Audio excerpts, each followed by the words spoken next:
بسم اللہ الرحمن الرحیم۔ دور ایسا آ گیا ہے کہ اب اپنے مولوی کو بچانے کے لیے ایمان کی کوئی پرواہ نہیں، یعنی اللہ اس کے رسول کی بھی پرواہ نہیں کر رہے کہ بس ہمیں اپنے مولوی کو بچانا ہے، جیسے بھی بچائیں۔ مجھے وہ قول یاد آتا ہے امام المحدثین حضرت علامہ انور شاہ کشمیری رحمۃ اللہ علیہ کہ آپ کا قول ہے، سنا ہے کہ آپ نے فرمایا کہ لوگ اپنے اپنے اکابر کو بچانے میں لگے ہیں، اسلام وہیں کا وہیں ہے، اسلام کی تبلیغ نہیں ہو رہی۔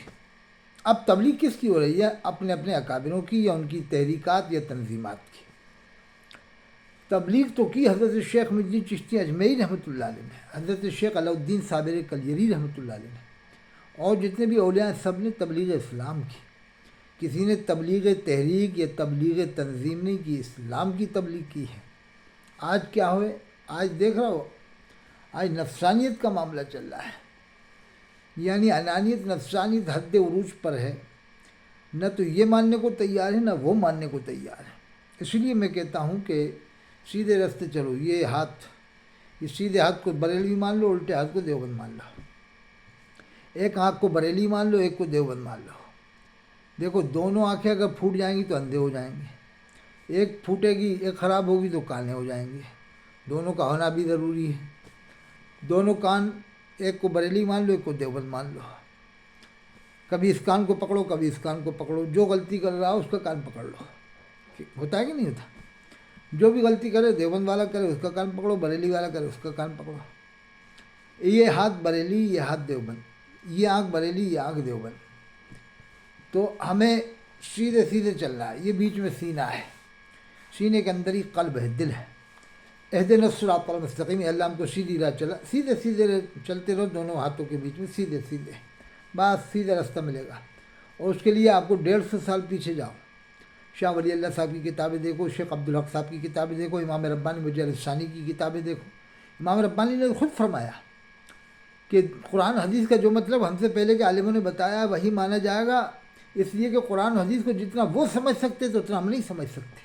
کلیئر کر دیا کہ جتنا وہ سمجھ سکتے تو اتنا ہم نہیں سمجھ سکتے۔ اب دیکھیے پہلے 2 منٹ اس کی بکواس سن لو، پھر میں اپنا تبصرہ کروں گا۔ کی کوشش کرتا ہوں۔ مولانا اسماعیل شہید رحمۃ اللہ علیہ صراط مستقیم کے صفحہ نمبر 95 میں لکھتے ہیں، آرے بمقتضائے ظلمات بعضها فوق بعض، بعضوہا زوات پڑھنا ہے، بعضوہا کو زوات پڑھنا ہے، بعضوہا فوق بعض ہے۔ وصرف ہمت بسوئے شیخ و امثال از معظمین، گو جناب رسالت معاب باشند، بچندی مرتبہ بدتر از استغراق در صورت گاؤ خرے خودست، کہ خیال آن با لا الہ تعظیم و الا اللہ اجلال محمد رسول اللہ۔ بسودائے دل انسان می چسپد، بخلاف خیال گاؤ خر کہ نہ آن قدر چسپیدگی می بود و نہ تعظیم، بلکہ محان و محقر می بود، و این تعظیم و اجلال غیر کہ در نماز ملحوظ و مقصود می شود بشرک می کشد۔ اس کا ترجمہ میں یہ آدمی جس کی میں ویڈیو بتا رہا ہوں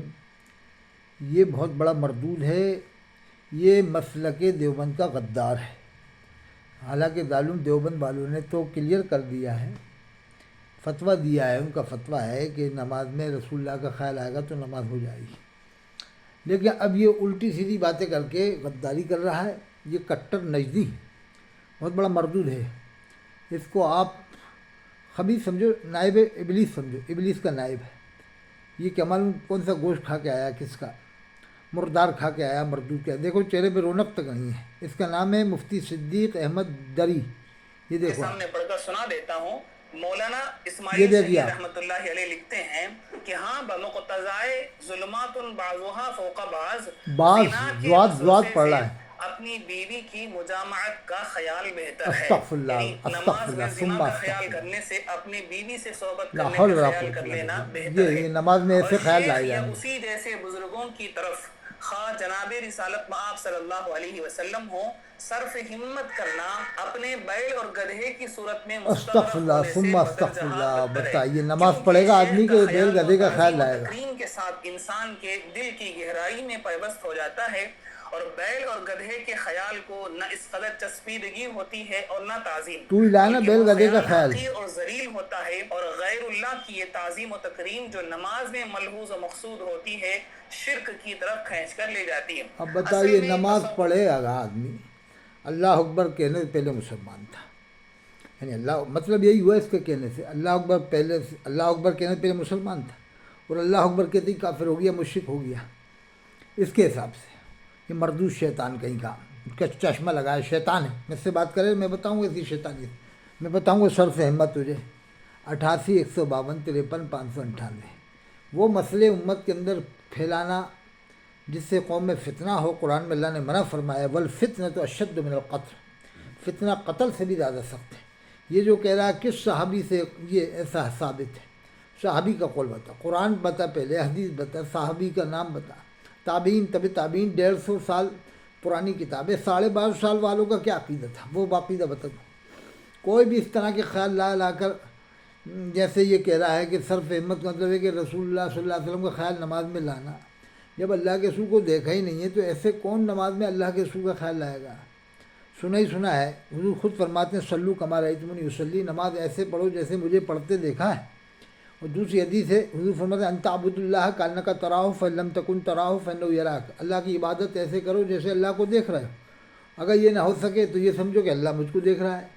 تو جیسے حدیث میں حضور نے فرمایا ایسے عبادت کرو جیسے اللہ کو دیکھ رہا ہے، تو یہاں یہ کہنے لگ جا تو کہ صاحب اگر کوئی نے اللہ کی عبادت ایسے کی کہ اللہ کا ہاتھ ہے اللہ کا پیر ہے تو مشرک ہو جائے گا، اپنی طرف سے ٹھوکنے لگ جا۔ حضور نے فرمایا جیسے اللہ کو دیکھ رہے ہو، بس ایک خیال میں ہے کہ اللہ کا، ہمارے خیال میں ہے اللہ کا عقیدہ ہے کہ اللہ تعالیٰ موجود ہے، لیکن کوئی بھی جسم نہیں مانتا ہے، تو اللہ کے رسول صلی اللہ علیہ وسلم کے طریقے کے مطابق آدمی نماز پڑھتا ہے، نماز صرف اللہ ہی کے لیے پڑھتا ہے، لیکن طریقہ رسول اللہ صلی اللہ علیہ وسلم کا ہے۔ اب میں ایسے کہوں کہ صحابہ کرام کی نماز کے بارے میں بتا، صحابہ کرام نے اللہ کے رسول کے پیچھے نماز پڑھی، قرات سنی، رکوع کیے، سجدے کیے، پھر مسجد نبوی میں جائیں گے تو پوری نماز میں یہی خیال رہے گا کہ ہم مسجد نبوی میں نماز پڑھ رہے ہیں۔ اب مجھے جواب دے، میں نے نمبر دیا، اب اس سے بات کریں۔